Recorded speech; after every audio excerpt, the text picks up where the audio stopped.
ಅಧಿವೇಶನ ಇವತ್ತು ಏನು 3ನೇ ದಿನಕ್ಕೆ ಕಾಲಿಟ್ಟಿರುವಂತದ್ದು. ಇವತ್ತು ಕೂಡ ಏನು ಸಾಲು ಸಾಲು ಪ್ರತಿಭಟನೆಗಳಿರುವಂತದ್ದು.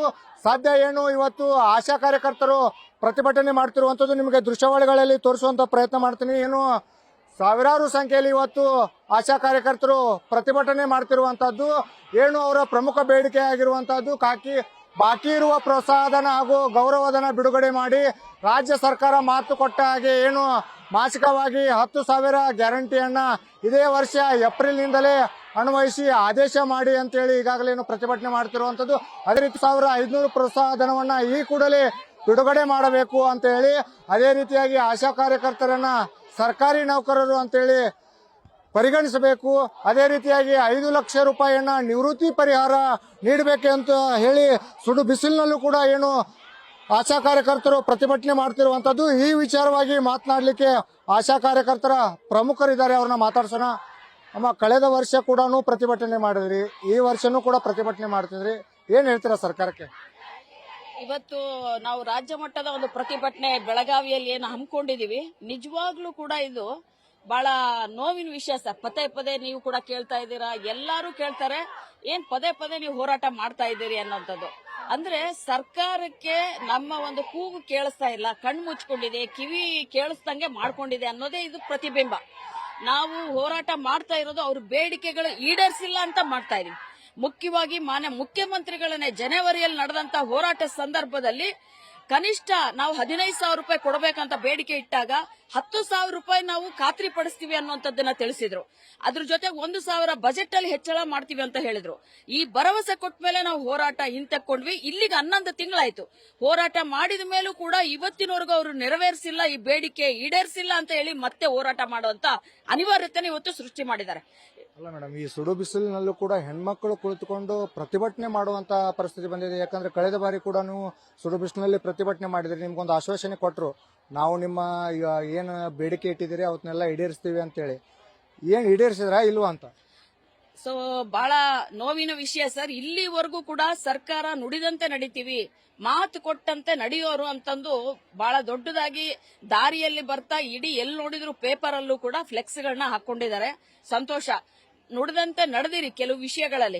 ನಮ್ಮ ವಿಷಯದಲ್ಲಿ ಯಾಕೆ ನುಡಿದಂತೆ ನಡೀತಿಲ್ಲ ಅಂತ ನಾವು ಪ್ರಶ್ನೆ ಮಾಡ್ತಾ ಇದೀವಿ. ಖಂಡಿತವಾಗ್ಲೂ ನೀವು ಮಹಿಳೆಯರ ಪರ ಅಂತ ಹೇಳ್ತೀರಾ, ಕೆಲವೊಂದು ಯೋಜನೆಗಳನ್ನು ಜಾರಿ ಮಾಡಿದಿರಾ, ಅದರ ಫಲಾನುಭವಿಗಳು ನಮ್ಮಲ್ಲೂ ಇರ್ಬೋದು.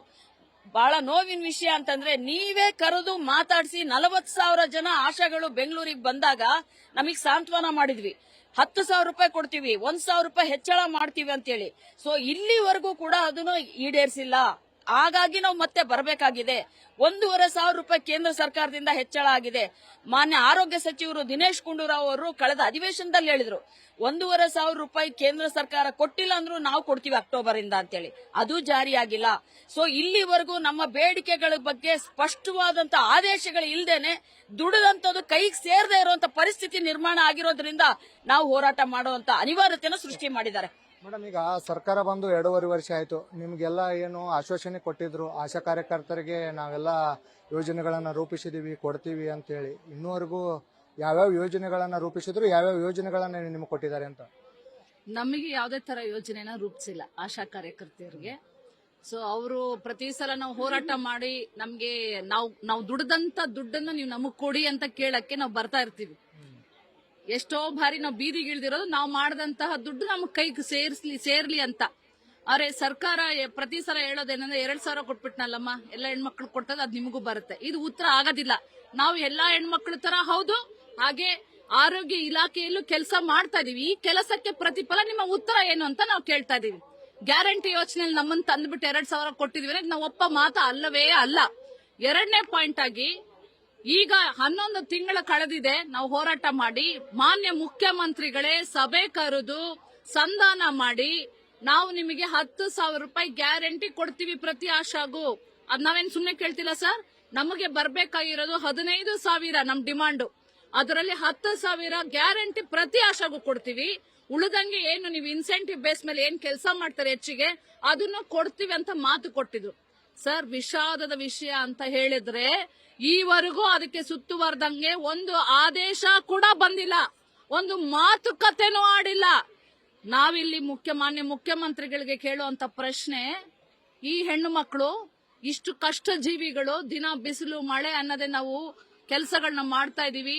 ಕೊರೋನಾ ಅಂತ ಸಂದರ್ಭಗಳಲ್ಲೂ ಕೆಲಸ ಮಾಡಿದೀವಿ. ಆರೋಗ್ಯ ಇಲಾಖೆ ಆಗಿರ್ಬೋದು, ಬೇರೆ ಬೇರೆ ಸರ್ವೆಗಳನ್ನ ನಾವು ಮಾಡ್ತಾ ಇದೀವಿ. ನಮ್ಮ WHO ಕೂಡ ನಮಗೆ ಪ್ರಶಂಸನ ಮಾಡಿದೆ. ಇಂತೆಲ್ಲ ಸಂದರ್ಭಗಳು ಇದ್ದಾಗ್ಲೂ ಕೂಡ ಸರ್ಕಾರಕ್ಕೆ ನಮ್ಮಿಂದ ಒಳ್ಳೆ ಹೆಸರು ಬರ್ತಾ ಇದೆ. ಇದೆಲ್ಲ ಸಂದರ್ಭಗಳು ಇದ್ದಾಗ್ಲೂ ಕೂಡ ನೀವು ಕೊಟ್ಟಂತ ಮಾತನ್ನು ಯಾಕೆ ಉಳಿಸ್ಕೊತಾ ಇಲ್ಲ? ಇದಕ್ಕೆ ಜವಾಬು ಇಲ್ಲ, ಉತ್ತರ ಕೊಡ್ತಾ ಇಲ್ಲ. ನಮಗೆ ಒಂದು ಪ್ರಶ್ನೆ, ದೊಡ್ಡ ಪ್ರಶ್ನೆ ಆಗಿ ಉಳಿದಿದೆ. ಯಾಕೆ ಮುಖ್ಯಮಂತ್ರಿಗಳು ಕೊಟ್ಟ ಮಾತನ್ನ ಉಳಿಸ್ಕೊತಾ ಇಲ್ಲ? ಇನ್ನೇನ್ ಹೆಚ್ಚು ಕೇಳ್ತಿಲ್ಲ. ನೀವು ಮಾತು ಕೊಟ್ಟಿದ್ದೀರಲ್ಲ, ಉಳಿಸ್ಕೊಳ್ರಿ ಅಂತ ಕೇಳಕ್ ಬಂದಿದೀವಿ. ಮೇಡಮ್, ಈಗ ಎಲ್ಲಿವರೆಗೂ ಹೋರಾಟ ಇರುತ್ತೆ ಅಂತ ಪ್ರತಿ ವರ್ಷನೂ ಹೋರಾಟ ಮಾಡ್ಕೊಳ್ತಾನೆ ಬಂದಿದ್ದೀರಿ. ಈ ವರ್ಷ ಯಾವ ರೀತಿ ಪ್ರತಿಭಟನೆ ಇರುತ್ತೆ ಅಂತ? ಸರ್, ಇದು ಇವತ್ತು ಮಾಡ್ತಾ ಇರೋದು, ಬೆಳಗಾವಿಯಲ್ಲಿ ಹೋರಾಟ ಮಾಡ್ತಿರೋದು, ಇದೊಂದು ಸಾಂಕೇತಿಕ ಪ್ರತಿಭಟನೆ ಮಾತ್ರ. ನೀವು ಕೊಟ್ಟಂತ ಮಾತನ್ನ ಉಳಿಸ್ಕೊಳ್ಳಿ ಅಂತ ಮುಖ್ಯಮಂತ್ರಿಗಳ ಕಿವಿಗೆ ಹಾಕ್ಲಿಕ್ಕೆ ಇಲ್ಲಿ ಬಂದಿದೀವಿ ಅಷ್ಟೇನೆ. ಸರ್ಕಾರಕ್ಕೂ ಕಿವಿಗೆ ಹಾಕ್ಲಿಕ್ಕೆ ಬಂದಿದೀವಿ. ಇನ್ನು ಸರ್ಕಾರ ಇದಕ್ಕೂ ಬಗದೆ ಹೋದ್ರೆ ಮುಂದಿನ ದಿನದಲ್ಲಿ ಪರಿಣಾಮ ಬೇರೆ ರೀತಿನಿ ಆಗತ್ತೆ. ಇಷ್ಟೇ ಹಿಂಗೆ ಮಾಡಿ ನಾವು ಹೋಗೋದಿಲ್ಲ. ಮುಂದಿನ ಹೋರಾಟಕ್ಕೆ ನಾವು ಸಜ್ಜಾಗಿದ್ದೀವಿ. ಸೊ ಇದು ಮುಂದಿನ ದಿನದಲ್ಲಿ ಮಾಡ್ತೀವಿ ಅಂತ ಈ ಸಂದರ್ಭದಲ್ಲಿ ನಾನು ಹೇಳಕ್ ಇಷ್ಟಪಡ್ತೀನಿ ಸರ್. ಇವಿಷ್ಟು ಏನು ಆಶಾ ಕಾರ್ಯಕರ್ತರ ಮಾತಾಗಿರುವಂತದ್ದು ಏನು. ಕ್ಯಾಮರಾ ಪರ್ಸನ್ ಸುನಿಲ್ ಜೊತೆ ಸಂಜಯ್ ಕೌಲ್ಗಿ, ನ್ಯೂಸ್ ಫಸ್ಟ್, ಬೆಳಗಾವಿ.